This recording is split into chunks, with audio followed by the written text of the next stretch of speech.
நெல்லை, தூத்துக்குடி, கன்னியாகுமரி, ராமநாதபுரம் உள்ளிட்ட மாவட்டங்களில் இன்று கனமழை பெய்யும். சிவகங்கை, விருதுநகர், தென்காசி மற்றும் தேனியிலும் கனமழை பெய்யக்கூடும் என கணிப்பு.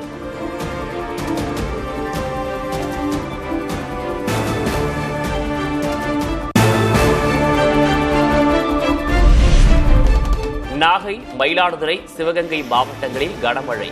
காரைக்காலில் 2வது நாளாக இரவில் பெய்த மழையால் குளுகுளு காலநிலை.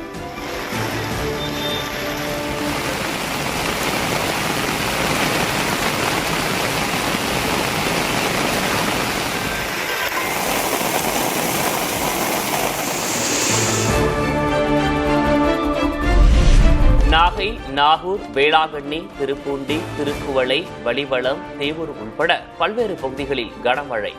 புதிய பெருநிலையம் உள்பட தாழ்வான இடங்களில் மழைநீர் தேங்கியது.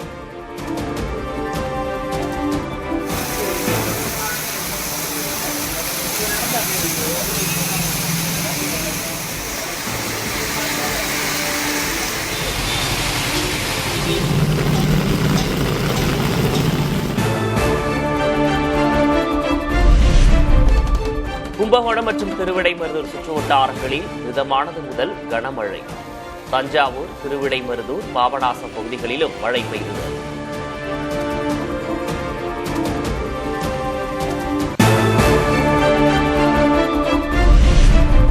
திருவாரூர், மன்னார்குடி, கோட்டூர், கூத்தாநல்லூர், நீடாமங்கலம் உள்ளிட்ட பகுதிகளில் பலத்த மழை. 2 நாட்களாக விட்டுவிட்டு மழை பெய்ததால் வியாபாரிகள், பொதுமக்கள் சிரமம்.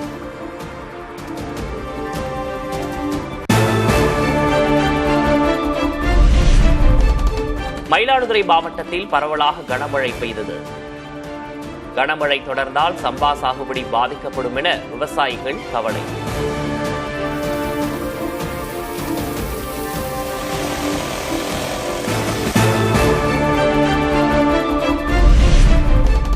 கடலூர் நகரில் நேற்று மாலை முதல் இரவு வரை இடைவிடாது கனமழை.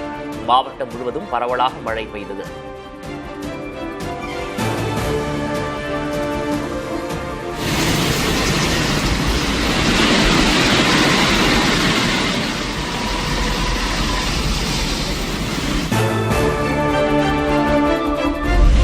புதுக்கோட்டை மாவட்டத்தில் நேற்று மாலை முதலே தொடர்ந்து பரவலாக மழை.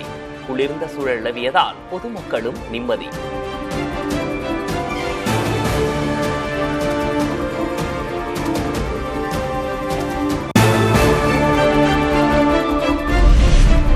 ஆண்டிப்பட்டி மற்றும் சுற்றுவட்டாரங்களில் நேற்றிரவு திடீரென மிதமான மழை பெய்தது. பெரியகுளம் மற்றும் தேவதானப்பட்டி, காமாட்சிபுரம், லட்சுமிபுரம், வடுகப்பட்டி உள்ளிட்ட பகுதிகளிலும் மழை.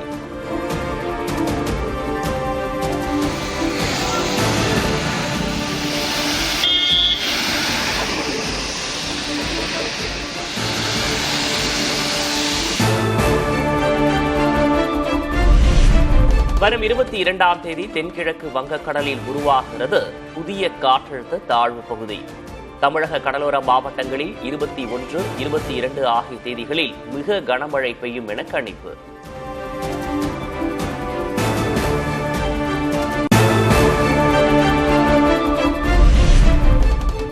தமிழக கடலோர பகுதிகளுக்கு 2 நாட்களுக்கு மீன்பிடிக்க செல்ல வேண்டாம். சூறைக்காற்று வீசும் என்பதால் சென்னை வானிலை ஆய்வு மையம் அறிவுறுத்தல்.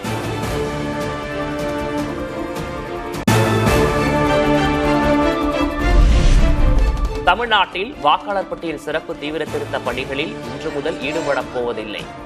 பணிச்சுமை அதிகமாக இருப்பதாக கூறி வருவாய்த்துறை ஊழியர்கள் அறிவிப்பு.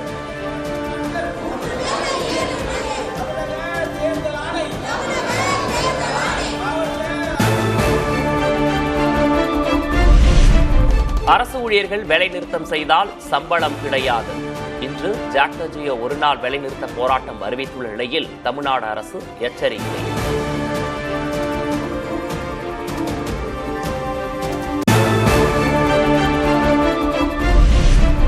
சென்னையில் SIR உதவி மையங்கள் இன்று முதல் 25ஆம் தேதி வரை செயல்படும் என அறிவிப்பு.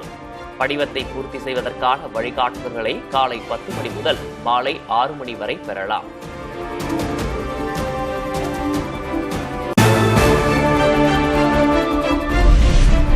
கள்ளக்குறிச்சி அருகே சங்கராபுரத்தில் தாய் தந்தையை இழந்த குழந்தைகளிடம் தொலைபேசியில் பேசிய முதல்வர் மு.க.ஸ்டாலின். பெற்றோரை இழந்து தவிக்கும் 4 குழந்தைகளும் இனி அரசின் குழந்தைகள் என நெகிழ்ச்சியுடன் பதிவு.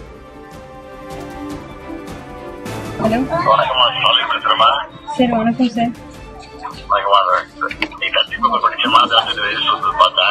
ஓகே சார், ரொம்ப நன்றி சார்.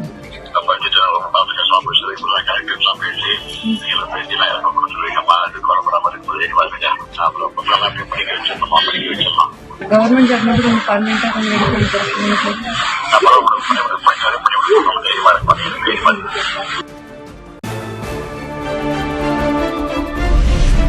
சேலத்தில் அதிமுக பொதுச் செயலர் எடப்பாடி கே. பழனிசாமியுடன் தமிழ் மாநில காங்கிரஸ் தலைவர் ஜி.கே. வாசன் சந்திப்பு.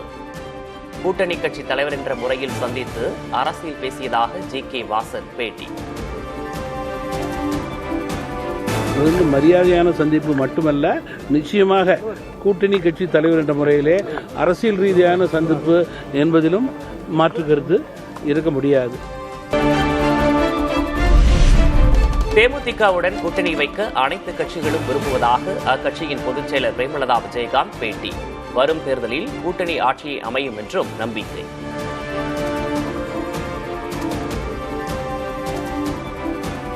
தமிழ்நாட்டில் எந்த கட்சி பெரிய கட்சி நீங்க நினைக்கிறீங்க? நினைச்சுக்க. எல்லா கட்சியும் இன்னைக்கு தேமுதிக கிட்ட கூட்டணி வைக்க ஆர்வமாக தான் இருக்கிறார்கள். துரை வைகோவிடம் 250 கோடி ரூபாய் சொத்துகள் உள்ளன. மதிமுகவிலிருந்து நீக்கப்பட்ட மல்லை சத்யா குற்றச்சாட்டு.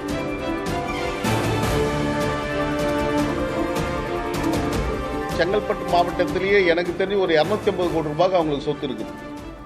ஹிரானந்தினில ஒரு மிகப்பெரிய அடுக்குமாடி குடியிருப்பு, பெரிய நட்சத்திர விடுதி, ஏறக்குறைய அது ஒரு 5 கோடிக்கு மேல அப்பொழுதே வாங்கியிருக்கிறாங்க.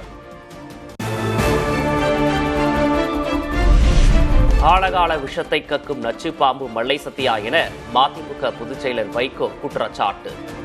துரை வைகோவுக்கு 250 கோடி ரூபாய்க்கு சொத்து உள்ளதாக மல்லை சத்யா கூறியது தொடர்பாக புதிய தலைமுறைக்கு பேட்டி.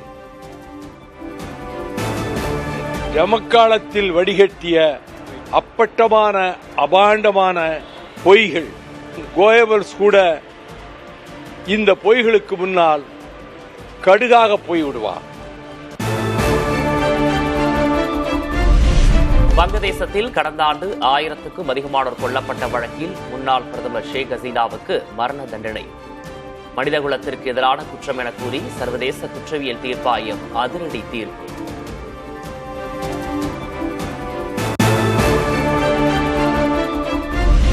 ஹசீனாவுக்கு மரண தண்டனை விதிக்கப்பட்டதை அடுத்து வங்கதேசத்தில் மேலும் தீவிரமடைந்தது போராட்டம். வன்முறையாளர்களை கண்டவுடன் சூட காவல்துறை உத்தரவு.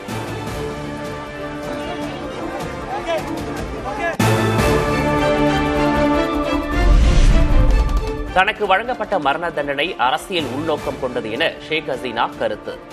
தன் தரப்பு வாதங்களை தெரிவிக்க வாய்ப்பு தரப்படவில்லை எனவும் சாடல்.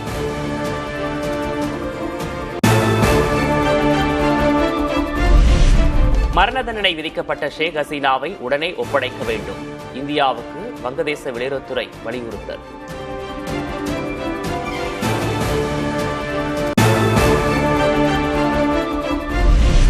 வங்கதேசத்தின் அமைதி, ஜனநாயகம் மற்றும் ஸ்திரத்தன்மைக்கு முக்கியத்துவம் அளிக்கப்படும். ஷேக் ஹசீனா விவகாரம் தொடர்பாக இந்தியாவின் நிலைப்பாட்டை அறிவித்தது மத்திய அரசு.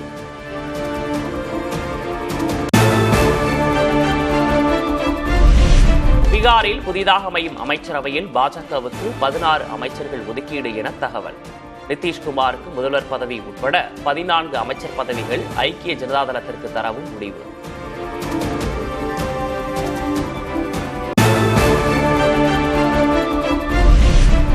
ராஷ்டிரிய ஜனதாதளம் கட்சியின் சட்டமன்ற குழு தலைவராக தேஜஸ்வி யாதவ் தேர்வு. தேர்தல் தோல்வி குறித்து விரிவாக ஆராய்ந்து நடவடிக்கைகளை மேற்கொள்ள ஆய்வுக் கூட்டத்தில் முடிவு.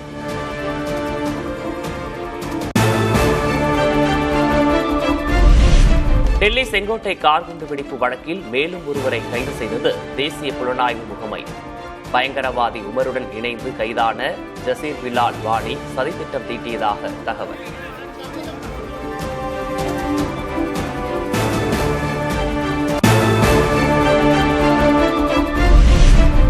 டெல்லி குண்டுவெடிப்பு வழக்கில் கைதான அமீர் ரஷீதுக்கு 10 நாள் என்ஐஏ காவல். வழக்கு தொடர்பாக விசாரிக்கப்பட்ட 4 பேர் உறுதியான ஆதாரங்கள் இல்லை என கூறி விடுவிப்பு.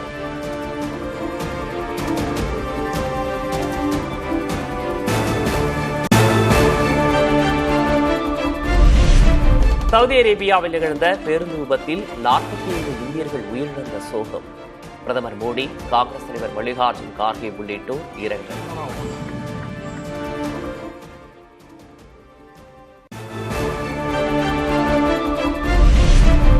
மெக்கா விபத்தில் உயிரிழந்தவர்களின் உடல்களை இந்தியா கொண்டுவர நடவடிக்கை.